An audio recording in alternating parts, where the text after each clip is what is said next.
இன்றைய நித்திய வார்த்தை நாகும் 1ஆம் அதிகாரம் 7ஆம் வசனம் சொல்கிறது, தம்மை நம்புகிறவர்களை அறிந்திருக்கிறார். ஆம், என் அன்பு தேவச்சனமே, கர்த்தராகிய தேவன் உங்களை அறிந்தவராக இருக்கிறார்.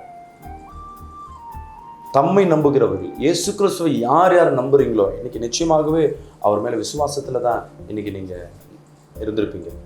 இந்த வார்த்தையை கேட்டுக்கொண்டிருக்கிற அன்பு ஜனமே, இந்த நாள் ஆசீர்வாதமாய் மாறப்போகிறது. அவர் சொல்லுகிறார், தம்மை நம்புகிறவர்களே அவர் என்ன பண்றதெல்லாம் அறிந்திருக்கிறார்.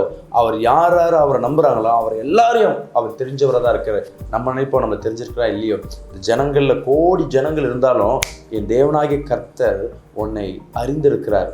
உன் பேர் கிருபையா இருக்கிற இந்த நாள் உங்களுக்கு பிளெஸ்ஸிங்காக மாறும். ஆம், என் அன்பு பிரியமான ஜனம், ஒரு சம்பவத்தை சொல்ல விரும்புகிறேன். ஒரு காட்டுல ஒரு குடும்பம் வசித்து கொண்டிருக்கு. அவங்களுக்கு யாருமே இல்லை.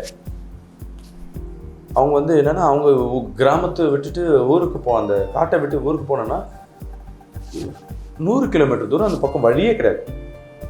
நடந்துதான் மேடு பள்ளம் அப்படி தான் போய் ஆகும். ஆனால் அவர்கள் ஒரு விஷயம் என்ன பண்ணுறாங்கன்னா, அவங்க வாழ்க்கையில் ஒரு விஷயம், ஒரு கூட்டத்தில் ஒரு ஊழியக்காரை பார்த்து ஜெபிக்கும் பொழுது கர்த்தர் சொல்கிறார், கர்த்தர் உன்னை அறிந்திருக்கிறாருமா, உன் மேலே கிருபையாக இருக்கிறார், ஜெபம் பண்ணு உன் வாழ்க்கையெல்லாம் மாறும் அப்படின்னு சொல்லியிருக்காரு. இவங்களுக்கு என்னென்னா, அவங்க பிள்ளைய படிக்க வைக்கணும்னு ஆசை உண்டு. ஆனால் மலையில் வசிக்கிறவங்களுக்கு அந்த படிப்பறிவில் அவங்களுக்கு அந்த ஞானம் இருக்காது, நிறைய காரியங்கள் சொல்லுவாங்க. ஆனால் இந்த சகோதரி அழுதுனே இருக்காங்க, ஆண்டவரே நீ உண்மையான தேவன் என்றால் எங்களை அறிந்திருக்கிறன்னா என் பிள்ளை படிப்புக்கு ஏதாவது ஒரு வழியை பண்ணுங்க ஆண்டவரே. இதை அழுவாங்க, ஜெபிக்கிறாங்க. 3 நாளாக ஒரே ஜெபம் தான், எங்களை உண்மையாக அறிந்திருக்கிறீங்கன்னா என் பிள்ளை படிப்புக்கு பண்ணுங்க. இவங்க ஸ்கூலு அவங்க ஊரில் கிடையாது, ஒன்றும் கிடையாது. ஆனால் படிக்க வைக்கிறதுக்கு இவங்க ஜோம என்ன நீ அறிந்திருக்கிறீங்களா, படிக்க வைங்க, பிள்ளைய படிக்க வைங்க, அவ்வளோதான். யாருக்கிட்டையும் ஹெல்ப்லாம் எதுவுமே கேட்கல. என்ன நடக்குதுன்னா, அந்த காட்டுல அந்த ஃபோட்டோகிராஃப் எடுக்கிற சில காலேஜ் பசங்க அதெல்லாம் என்ன பண்ணுறாங்க, அந்த காட்டுக்குள்ளே போகிறாங்க. அப்படி வழி தவறி போகும்போது அந்த வீடை பார்த்துடுறாங்க, அந்த வீட்டில் தஞ்சம் அடைகிறாங்க.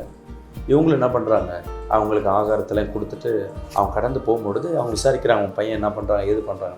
அப்போ அவங்க சொல்கிறாங்க, பையனை படிக்க வைக்க முடியல, கஷ்டத்தில் இருக்கணும், நீ கவலைப்படாதம்மா, உங்களை நான் படிக்க வைக்கிறேன், உன் பிள்ளைங்களை நான் படிக்க வைக்கிறேன், நீ கவலைப்படாதன்னு சொல்லி போயிட்டாங்க. இவங்களுக்குலாம் கடவுள் எங்கேயோ இருக்கிற ஆள் இங்கே கொண்டு வர, உண்மையை அவங்க சும்மா சொல்கிறாங்களா போய் சொல்கிறாங்கன்னு தெரியல. போய் 2 நாளில் பார்த்தீங்கன்னா அந்த காட்டிற்கு மீண்டும் வராங்க, இந்த பையனை எடுத்துகிட்டு போக. ஏன்னா அவரு ஒரு கான்வென்ட்டில் தங்கி செய்கிற படிக்கிறது எல்லாத்தையும் இவங்க ஆயத்தப்பட்டு அந்த பிள்ளை எடுத்துகிட்டு போகிறாங்க.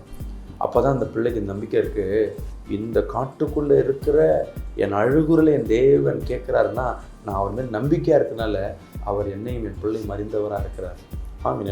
என் அன்பு தேவ பிள்ளை, நீங்கள் அநேக தேவைகளோடு இருக்கலாம், நீங்கள் நம்பிக்கையோடு இருக்கீங்கல்ல, நிச்சயமாகவே அவர் உங்கள் தேவைகள் எல்லாவற்றையும் சந்திக்கும். God bless you. கர்த்தர் உங்களை ஆசீர்வதிப்பார்.